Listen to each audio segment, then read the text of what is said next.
Off today. You've heard a lot about it this week. Personal insolvency, the new arrangements came in earlier on in the week, and returning to late lunch to talk to me about it is someone we've met before. She's Niamh McArdle, and she's the Marketing and Communications Manager with StubbsGazette. Niamh, you're very welcome to the show. Thanks, Jerry. Thank you very much for joining me. So, look, we've heard a lot about this, and I'm sure a lot of people feel they know it, or maybe they don't know it, or it's a bit woolly. What is personal insolvency?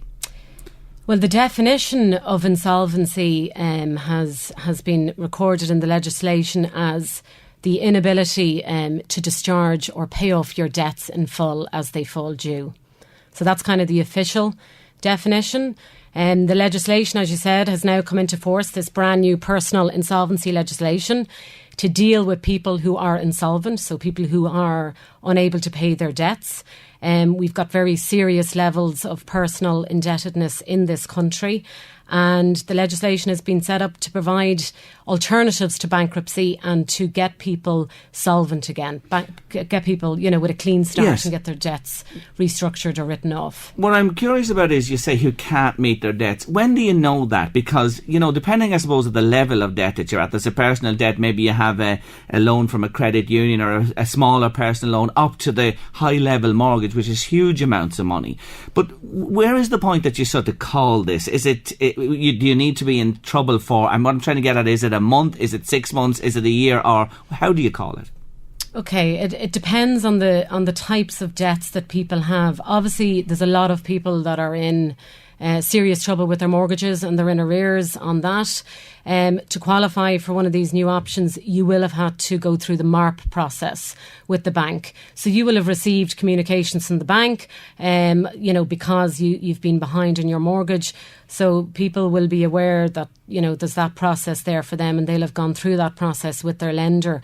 Hopefully they'll have come to some resolution, but if they haven't, this is where the new personal insolvency legislation comes into play. So there will come a time where you've gone through all the processes, whoever you owe the money to will have been in touch with you, there's been you'll toing have had and the calls froing from the creditors. Exactly, and you're just not able to meet them at all, and now this is a scenario that's saying, here is something that is put in place now to deal with this. From your own perspective in Stubbs, what have you done, or where do you fit into this legislation?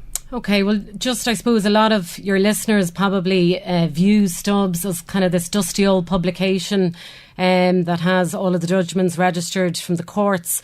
But actually, that's just a very small part of what we do at StubbsGazette. We've always been at the forefront of technology and innovation.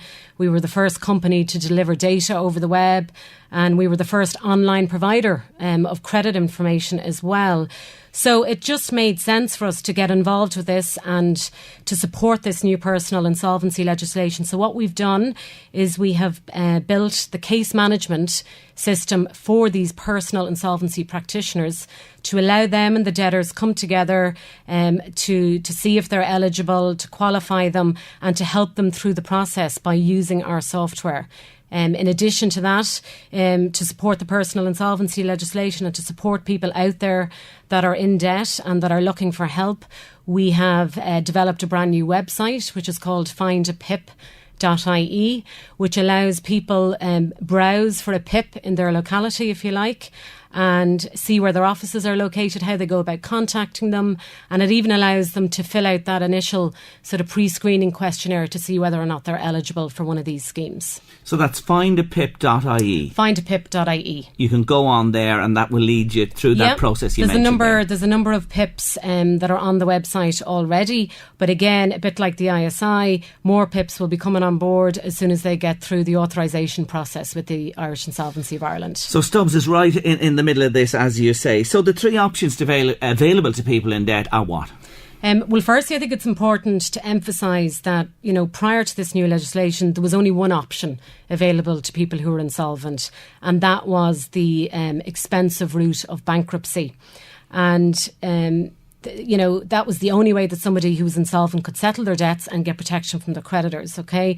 But because of that, it wasn't even a viable option for most people, Jerry, because our law is very much antiquated around bankruptcy. It's a 12-year bankruptcy period. So really, that would put a lot of people off. Is that why a lot of people decided to leave this country and go elsewhere and then avail of the laws in other jurisdictions to try and discharge their liabilities? Yes, exactly. For example, in 2012, there was only 37 37 people in Ireland that declared themselves bankrupt. Here? In Ireland. Under our legislation? Under our legislation, only 37.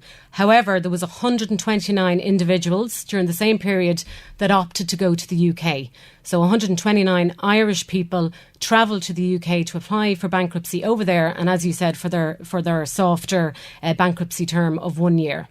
Now, however, a lot of people would say that's, really they should stay here and do it, but it's a loophole, is it? Or is that a right of anybody to move between states and do that? Well, you are legally entitled, if you can prove to the other country that you're applying for bankruptcy and that your centre of main economic interest resides in that country, you are eligible to apply there for bankruptcy.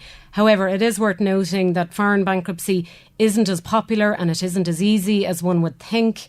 You have the headache of uprooting your entire family, taking away them from their school and their friends and whatnot. So all of the headache that is involved with that.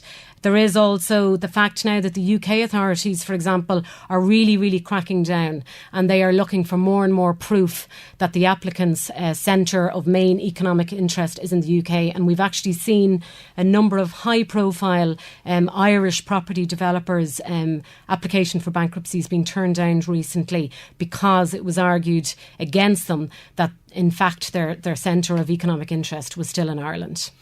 So the new regime here and what's come in is aimed at, you mentioned all those people who went away, to make it possible for people and practical, and the one that people should opt for here at home. So as I said, there are 3 options available. Start at the lower end of the scale, if there is a lower end to somebody in difficulty here, because it is a big problem. Sure.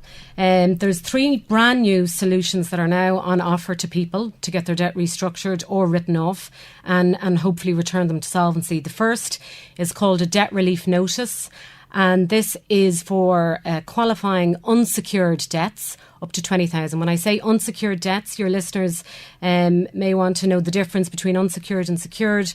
Unsecured are debts such as debts to your credit union, to your credit card company, utility bills. So any debts that aren't secured by an asset, basically.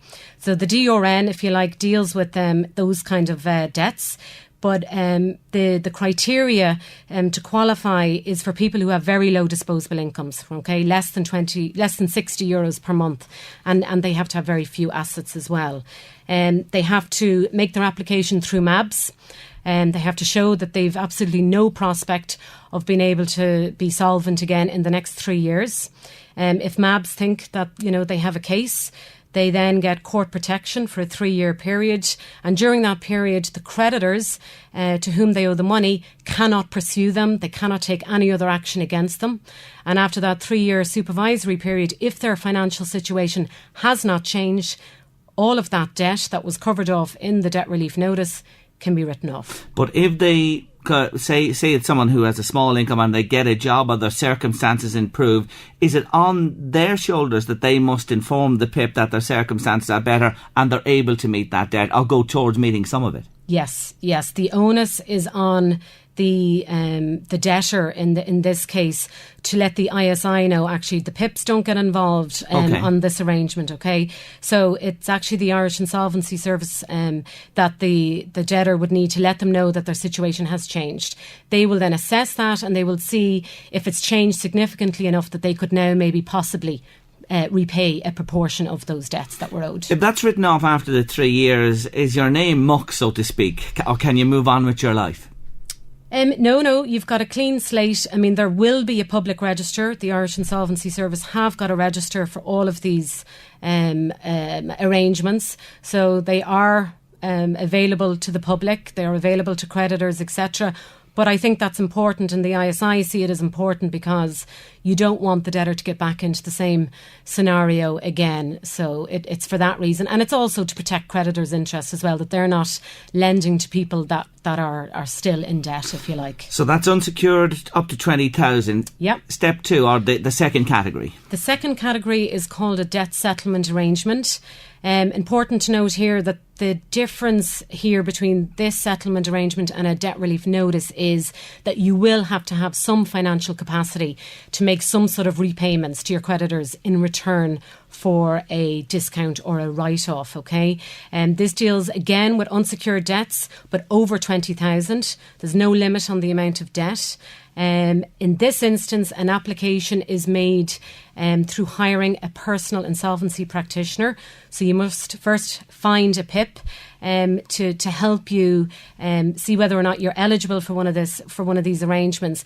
But the PIP's job in this case is to help the client and the creditors reach some sort of agreement about how much money that debtor can afford to repay each month after their living costs have been taken into account. They'll also propose how much debt should be written off.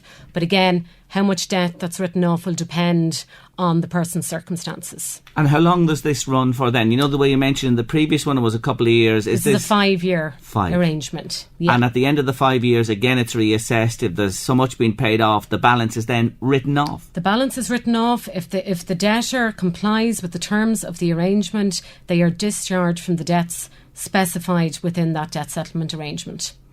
I'm taking a short break. Niamh McArdle from StubbsGazette is with us. We're going to move on to bankruptcy and other matters right after this. The Late Lunch with Moorhall Lodge Retirement Village RD for secure, independent community living. moorhallliving.ie. Join Ray Stone every Sunday morning between 10 and 12 for the Sunday Morning Request Show. Enjoy a wide variety of music with all your special requests and dedications. The Sunday Morning Request Show on LMFM, brought to you by TC Matthews, your local carpet expert. Quality carpets and floors at unbeatable prices. Drogheda, Navan and Dunleer. Your home away from home awaits you at the Four Seasons Hotel Carlingford. Enjoy a delicious lunch or meal at our bistro in Sunday Carvery, where you can savour delicious mouth-watering food, see our breathtaking scenery, enjoy a swim in our leisure club, or relax in our bar with a drink or some afternoon tea. We cater for all occasions like birthdays, anniversaries, conferences and more. Make the award-winning Four Seasons Carlingford your home away from home. For more, see fourseasonshotelcarlingford.ie. Hi, Ben here from Ben Gary Hairdressing, Raven Street, Navan, to tell you that our motto is training, because we care about your hair. Call 046 907 5907 or Facebook us. What have you got for you? Whether you enjoy sport, drama, soaps or politics through your TV package, regardless of which subscription you have in your home or business, if you haven't paid your TV licence, you are breaking the law. If you don't pay on time, you could be prosecuted and fined up to €1,000. Avoid this by paying on time at any post office, tvlicence.ie or local 1890 228 528. It's the law. This message is brought to you by the Department of Communications, Energy and Natural Resources.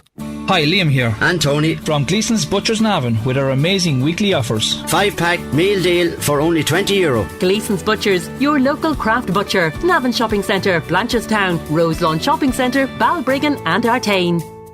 Hiya, Pat. Morning, Mrs. Daly. Now, the holidays have caught up. Looks like a credit card bill. Oh. This could be the car insurance and something from the vets. Fifi's sick again. Why? Oh, and the mother-in-law's handwriting. Must be time for a visit. Fifi, kill. Some months are full on, so take one off with 12 months car insurance for the price of 11 with AXA. So that's 1 month free. Terms and conditions apply. New customers only. Minimum premium of €317 applies. Ends 31st of October. Cannot be used with other offers. Optional purchases not included. AXA Insurance Limited is regulated by the Central Bank of Ireland. To get a quote, just drop in, click or call 1890 247 365. AXA, redefining standards. They're our newest, slimmest yet. Elegant and tasteful. Introducing Slimbos, a delicious new range of slim squares made with healthy mixed seed and only 110 calories. New Pat the Baker Slimbos. It's like bread's been reinvented. Ireland's best bread. Pat the Baker, so fresh it's famous. The Late Lunch with Moorhall Lodge Retirement Village RD for secure, independent community living. moorhallliving.ie. Niamh McArdle from StubbsGazette is with us, and we're talking about the new insolvency arrangements. Now, on to sort of what I call the third step, or the third option. Mm-hmm. Talk to me about the personal insolvency arrangement now. Okay, this is a little bit more complex than the other two arrangements. It now deals with secured debt. Okay, so that's how it differs from the previous arrangements. This includes secure debt. Secured debts are mortgages, basically. They're your most common secured loan. Again, To qualify you for this process, actually, you need to have gone through the MARP process in relation to your principal private residence, okay? If you're behind on your mortgage and if you want to go for a personal insolvency arrangement, you will have to, as part of your application, you will have to prove that you've engaged with your bank, okay, through the MARP process. That's one of the qualifying criteria. Again, like the debt settlement arrangement, the PIP will be looking to get some restructure and resolution for you in your unsecured and your secured debts. They'll then submit that proposal to the creditors, and it does need the approval of the majority creditor. Okay, which is the bank if they've given you your mortgage. Yeah, it's the creditor representing 65% of the applicant's debt. So, yeah. So the banks still really have the say, and they're going to ultimately make the call on this. If an arrangement is come to and it's a restructuring, the debt remains there in full, is there any talk, and people are asking this all the time, Niamh, will there ever be consideration given? Will there ever be a write-down? Will there ever be a write-off, do you think, at the end? For mortgage debt, there will have to be write-downs in order for it to work. Again, that is the job of the PIP. They will have to negotiate to the best of their abilities with your secured creditors and your unsecured creditors. But yeah, as you said, primarily with the bank. There are other options that the PIP may seek on your behalf under the personal insolvency arrangement. They may seek a write-down on some of the negative equity that may be existing, or they may ask for some part of the mortgage to be warehoused for a certain period of time.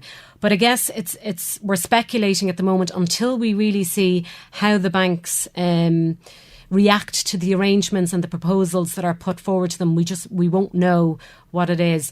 But I think the main difference here now is that people have a new option, which is bankruptcy with its new shorter term, which is 3 years. So in the past, when people were negotiating with their banks, they could never usually use the threat of bankruptcy because it was 12 years and, the banks knew that this isn't something that people would go into. So that has changed.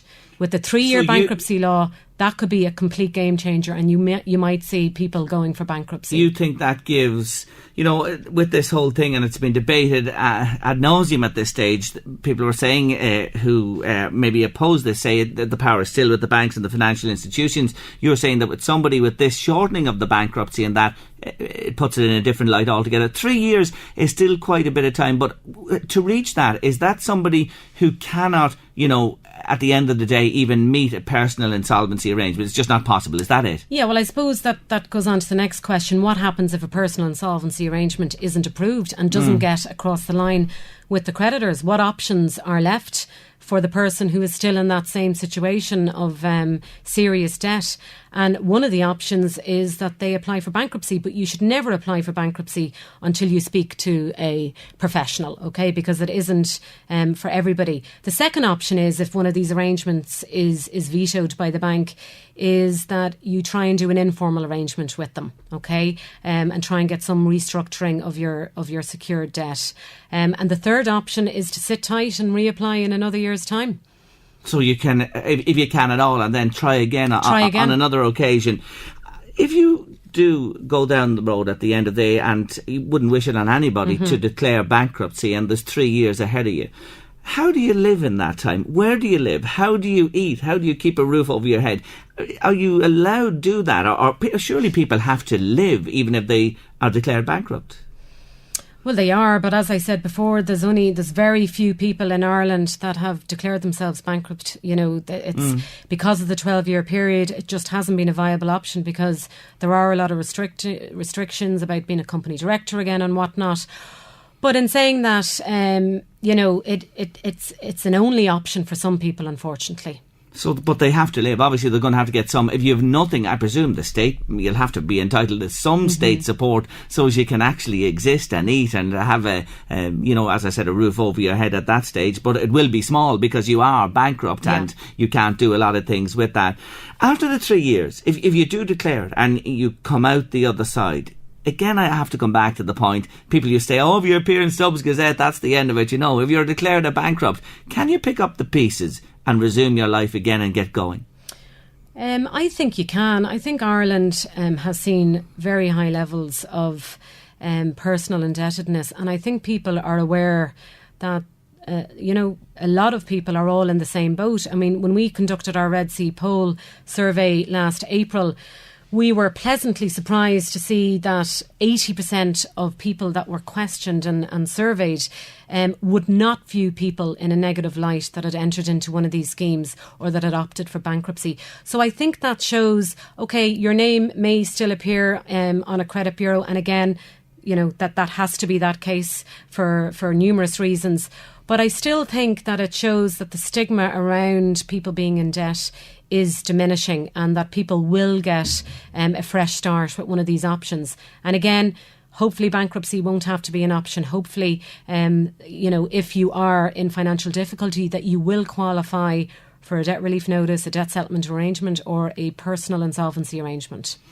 Now, a couple of things before we finish up. Who pays the fees involved here? Because this has been an issue. People are saying, hold on a minute, this is a money-making exercise for people who are PIPs. Okay, well, maybe let's start with saying what the PIPs have been tasked with. The PIPs are personal insolvency practitioners. As I said, they are going to be looking after the debt settlement arrangements and the personal insolvency arrangements. So you have to hire a PIP if you wish to apply for one of those arrangements. And the PIPs are a new class of professionals, and they are going to be representing you and hoping that they will get you a best solution that is sustainable and affordable and everything else, okay? They're generally accountants, solicitors or mortgage brokers, and they've invested a lot in this. They've undergone very intensive training. The ISI have set the bar very high for them, and they've had to take exams on the legislation, and they've invested in, their own resources and whatnot. But they are there. They will be advising you on whether or not you qualify for one of these arrangements, okay? In terms of the fees, there's been a lot of debate on the fees and who's responsible and when they're paid, etc. The legislation itself isn't prescriptive on the fees, okay? It's not saying how much the PIP should charge and when they should charge it. What they do insist, though, that there is complete transparency and that the PIP has to disclose to the client from that first initial meeting what their projected estimate of the fees. So there's no fixed fee? There's no fixed It's on fee. A case-by-case basis. It'll be on a case-by-case basis. And that should be agreed before anybody, before you get into something, that you're happy with what is involved here. And obviously, you're saying to me, it looks like it comes back on the person engaging the PIP to pay them. Mm-hmm. Is that it at the end of the day? Well, it's we're unsure about how the fee structure will work, but Lorcan O'Connor from the ISI has the same opinion as we do, that it'll work similarly to the way it works in the UK, okay, where PIPs are paid by the creditors after the arrangement is approved. Oh, so it won't be the debtor? It'll, from my understanding and from my listening back to Lorcan O'Connor's interviews, the fees will be paid by the creditors. Okay, as part of the arrangement. As part of the arrangement. So whatever you can afford to pay to your creditors, those first few disbursements will be coming out, and out of those disbursements will come the PIP's fee for this person. Now, in some instances, you're right, there has been opinion that there will be upfront fees payable. However, I think that's only going to be in very complex cases, sort of in your PIA sort of case where the PIP is dealing with multiple creditors, personal guarantees, unencumbered assets. I mean, very complex arrangements that they'll be putting together. And in some instances, some PIPs may charge an upfront fee to the debtor for that. So finally, if somebody wants to find out who the PIP is in their area, how do they do it? They can go online to findapip.ie today, and they will be able to search by PIP name, or they can search for the locality, and they will be able to see the contact details of that PIP. As I said, there's only about 37 qualified authorised PIPs in the country at the moment that the ISI on the ISI's website. But Lorcan O'Connor has assured everybody that will gain critical mass over the next few weeks. And again, those PIPs will then be featured on findapip.ie. And for yourselves in Stubbs, if somebody wants to get in touch with you or find out more through your own organisation, how do they do that easily? Yeah, that's no problem. We're always welcome to queries here at Stubbs. So our number is 775-2713, Dublin number, or alternatively they can email us their query on info@StubbsGazette.ie. Niamh, thank you so much. Very informative today. Niamh McArdle, who is the Marketing and Communications Manager with Stubbs Gazette. Thanks a million. Thank you. It's always one of the liveliest hours you'll ever enjoy.